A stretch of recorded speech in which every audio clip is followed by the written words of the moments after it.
Бүгін жақсы жаңалық, менде екі жақсы жаңалық. Бірінші жаңалық менің даусым қайта келді. Дүйсенбі күні шыққан видео мен онша естілмедім. Бірақ тақырыбы от болған соң адамдар көбісі қарады. Әлі күнге дейін қазір де комментарий пікір жазып жатыр. Это вообще бөлек. Екінші жақсы жаңалық, мен анда күшті қараңыз. Өзіме көріне ме, көрінбей ме?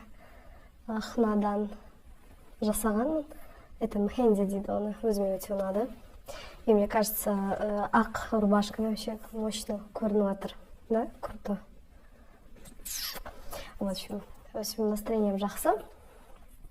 И бірақ қандай комментті оқығанда әрине таңғаласың. Әлі күнге дейін қаншама адам соңғы видеода, который осы дүйсенбі шыққан, өте көп кері байланыс келді. Бірақ көбісі бір дөрекі, да?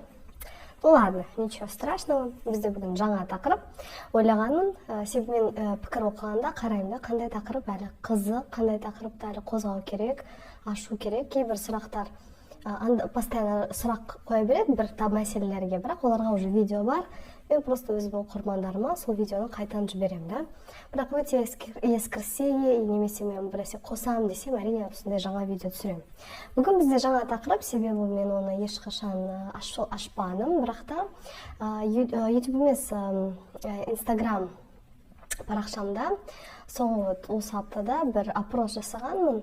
Неге әйелдер төсек қатынаста өздерін өте ашылмайды, да, ұят, кішкене қысылады, ашылмайды, да, бір қысылу үшін сезіледі, неге?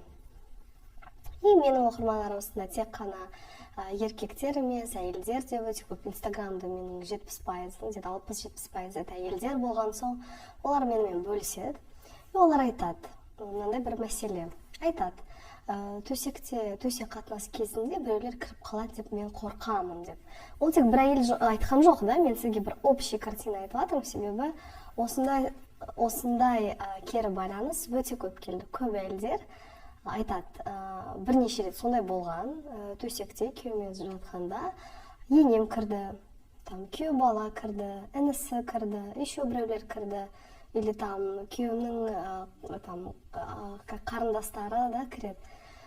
И шок болып кетеді, қысылып кетеді. И бірдеме болып қалса, бір естісе, например, төсек қатынас кезінде бірдеме біреулер күтірсе, сразу олар тоқтатып тастайды. И представляете, достар, олар осылай өмір сүре береді қанша жылдап. Да, это же бір-екі айлық нәрсе емес, олар жылдап сөйтіп тұрады бірге. Осы мәселені талқылайық. Себебі негізінен это кажется, ой, күлкілі, анау-мынау, бірақ негізінен бұның ішінде өте үлкен бір мәселе бар. Бұл шекара, жеке шекара деген сөз.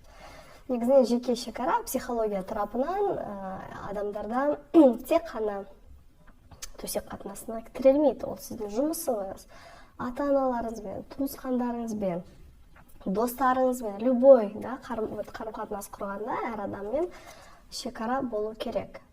Шекара болмағанда сіздің ішкі, получается, даже сіздің бөлмеңізге шекара жоқ болса, адам кіре береді, туалетте отырсаңыз, туалетіңізге кіре береді, шекара жоқ.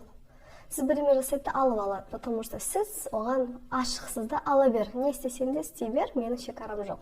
Осындай адамдар өте бақытсыз болады, өте бақытсыз. Себебі өз шекарасы жоқ, өз шекараларын олар қорғай алмайды или білмейді. Себебі біздің қоғамда шыны керек, ұят деген бар, и ойбай ұят болады, олар сөйлейді, анау-мынау деп, просто үндемей жүреді. И просто бір терпилы ретінде шыдап, бір бақытсыз өмір сүре береді. Так как менің оқырмандарым әйелдер бөліседі, олар өз ішкі айтып жатыр да, потому что төсек қатынаста неге бұл мәселе, төсек қатынас әйел мүлдем қанағаттанбайды. Төсекте мүлдем қанағаттанбайды. Потому что еркек адам, окей, ол төсекте жатты, бітірді, все, окей, ол прям бақытты. Әйел адам ойы төсекте емес, оның ойы есікте. Мен айтқам, әйелдің ойы есікте, ойы қайда, оргазм сол жерде. Ойы төсекте емес, есікте болған сол, оргазмды сол есіктің қасында, төсекте емес. И сол кезде вообще оргазм болмайды, себебі оның ойы толығымен Біреулер қазір кіріп қалады, қорқыныш, ашылмайды, қысылады, вот, видите, қандай мәселе. И оны қазір бір итог шығарса, қандай проблема ең басты. Бірінші это қарым-қатынас орнату. Потому что қанша әйелдермен жұмыс жасаймын, 10 жылдап тұрады, шекара жоқ. Кіре береді, ала береді. Чуть ли есть этот шкафтың алады, трусын қарайды, ну сондай сияқты да, это вообще это болмайды сондай нәрселер, психология. Это нарушение, грубое нарушение оны. Я деп әрине жүре береді, вот. Это біріншісі, да, то есть қарым-қатынас орнату, это біріншісі мәселе. Екінші мәселе, это төсекте ләззат алу, себебі сіз қорықсаңыз, ешқандай ләззат ала алмайсыз. Понятно, да? Енді не істеу керек? Бірінші, ұят деген нәрсе, да, әлі күнге дейін ұят прям. Өршіп деймі, өршіп, өрлеп әлі болып жатыр. Оны бір секундта емес, бірақ оқырман арасында бір қыздар айтады. Мен күйеуге шықтым, сразу айттым, Инстаграмның мен оқырмандар көрген да, скриншотты мен қойған. Айттым, еске замок сал. Сразу, қандай молодец қыз. Өз шекаралығын сразу айтты. Сондай біздің жастар көбейсін. Келді, ұнамады, что-то ашық, анау бар, кто угодно заходит, непорядок, менің шекарам мына жерде қойып қойған шекарасын, замок қойып ал. Все, күйеуіңіз, бөлменің ішінде не істесең де, соны істе, это сіздің жеке шекараларыңыз. Понятно, да? Конечно, мына жерде тағы да қосымша тақырып бар, это үн шығармайды. Тоже үн неге шығармайды, потому что ұялады. Оның ештеңесі ұяты жоқ, по идее. Это тоже нормально.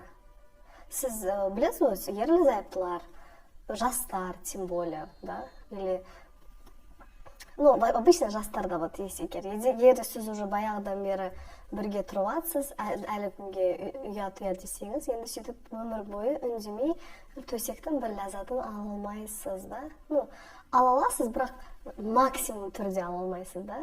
Енді мына жерде әрине шешіміңіз өзіңізде, да? Сіз можете так өмір бойы өмір сүруге, или уже бірдемені өзгертіп, толығымен төсек қатынас ләззатын алу. Понятно, да? Әйел адам это вот прямо ашылып, там өз бөлмесін еркін, да, еркін жүру, қандай там звук бірдеме шығарғысы келсе шығарып, да? Это вот так должно быть төсек қатынас, сондай болу керек. Понятно, да? Так что бірінші это ұят. Сіздің шекараңызда ешқандай ұят болмау керек. Сіздің бөлмеңіз сондай болса, есікке бір кіреді, анау-мынау, қойып қойыңыз замок. Сөйлесіңіз күйеуіңізбен. Олай болмайды. Мен ашылмаймын, қысыламын, мен төсекте ашыла алмаймын, ашыла алмай жүрім. Түсіндірейік, маған ол ыңғайсыз, мне неприятно, мен өзімді бір неудобство дейді, ыңғайсызданамын, біреу кіріп қалса. Сіздің орныңызда оны ешкім жасамайды. Бұл тек полностью сіздің қолыңызда. Бұл тек қана сіз ғана рете аласыз, әрине күйеуіңізбен сөйлесіп. Бұл мәселе көбісі әйелдер ғой жазған енді. Себебі Инстаграм қанша оқырман бар, көбісі енді жазған әйелдер осы мәселемен. И мен соңыра айттым, қыздар, өз өміріңіз өз қолыңызда. Бұлай айту вообще қиын болып кетсе, слишком сізге, сіз өзіңізді ұят, бірдеңе ойлайды, сөйлейді десеңіз, мына жерде консультацияға жазылыңыз. Маған жазыласыз ба, басқа психологтарға жазыласыз ба, психотерапевтке разница жоқ, бірақ өзіңіз, если чувствуете, сезсеңіз, что өзіңізге көмектесе алмайсыз, мамаға жүгініңіз. Онлайн консультациялар бар, да, на крайняк. Вот.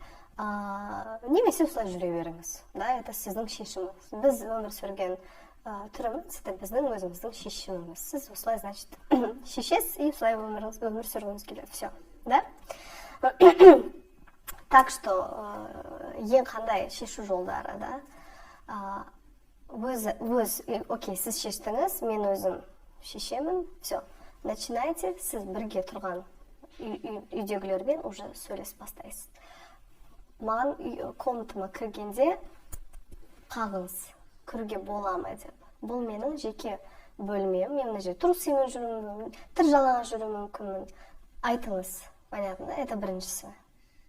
Ой, анау мынау сөйлесе жоқ, болмайды. То есть прям нақты. Бізде мынандай қыздарда енді байқағаным, да, үндемей салады. Это, ну как бы, ана жас қыз сияқты да, сразу айту керек. Жоқ, менде талай қыздар болған, который бүйтіп нақты этот.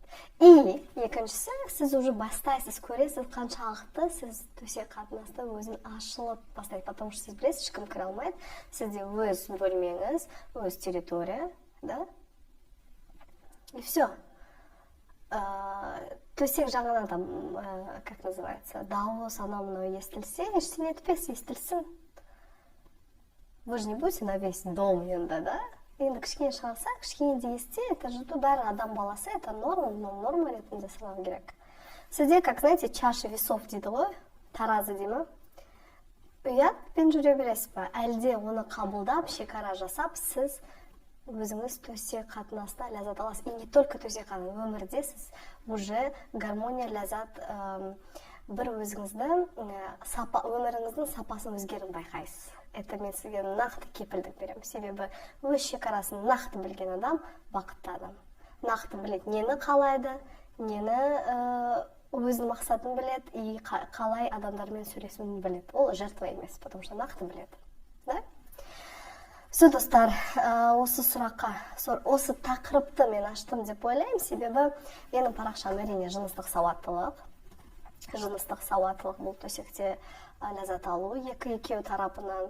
Төсекте әйел адам ашылмаса, ұялса, күйеуі де сезеді, күйеуі де ұнамайды. То есть бұл мәселе екеуіне де байланысты, екеуі де шешу керек. Да? И менің мақсатым осы YouTube парақшамда, это осындай қоғамдық сұрақтарды ашу да талқылау. Бұл да біздің қоғамымыздың бір сұрағы, бір мәселесі. Мен оны аштым деп ойлаймын. Сіздің пікіріңізді міндетті түрде оқыңыз, оқимын, міндетті түрде қалдырыңыз.